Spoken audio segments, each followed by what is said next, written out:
أعوذ بالله من الشيطان الرجيم నేను శపించబడిన బహిష్కరించబడిన శైతాన్ నుండి రక్షణ పొందటానికి అల్లాహ్ శరణు వేడుకో. فكلوا مما ذكر اسم الله عليه إن كنتم بآياته مؤمنين.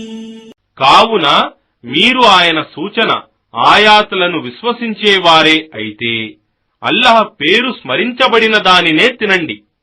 وما لكم ألا تأكلوا مما ذكر اسم الله عليه وقد فصل لكم ما حرم عليكم إلا ما اضطررتم إليه وإن كثيرا ليضلون بأهوائهم بغير علم إن ربك هو أعلم بالمعتدين.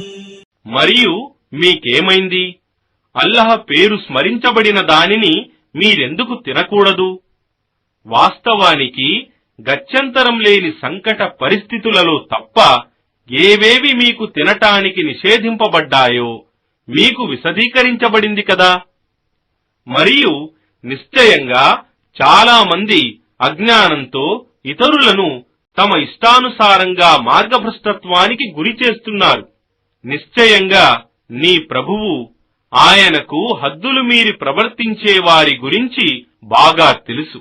وَذَرُوا ظَاهِرَ الْإِثْمِ وَبَاطِنَهُ إِنَّ الَّذِينَ يَكْسِبُونَ الْإِثْمَ سَيُجْزَوْنَ بِمَا كَانُوا يَقْتَرِفُونَ. మరియు పాపాన్ని బహిరంగంగా గాని రహస్యంగా గాని చెయ్యటాన్ని మానుకోండి.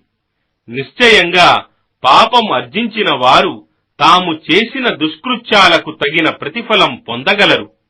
وَلَا تَأْكُلُوا مِمَّا لَمْ يُذْكَرِ اسْمُ اللَّهِ عَلَيْهِ وَإِنَّهُ لَفِسْقٌ وَإِنَّ الشَّيَاطِينَ لَيُوحُونَ إِلَى أَوْلِيَائِهِمْ لِيُجَادِلُوكُمْ وَإِنْ أَطَعْتُمُوهُمْ إِنَّكُمْ لَمُشْرِكُونَ.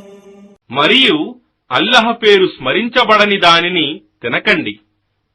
మరియు అది తినటం నిశ్చయంగా పాపం. మరియు నిశ్చయంగా మీతో వాదులాడటానికి శైతానులు తమ స్నేహితులను ఔలియా ప్రేరేపింపజేస్తారు. ఒకవేళ మీరు వారిని అనుసరిస్తే నిశ్చయంగా మీరు కూడా అల్లాహ్కు సాటి భాగస్వాములు కల్పించిన వారవుతారు.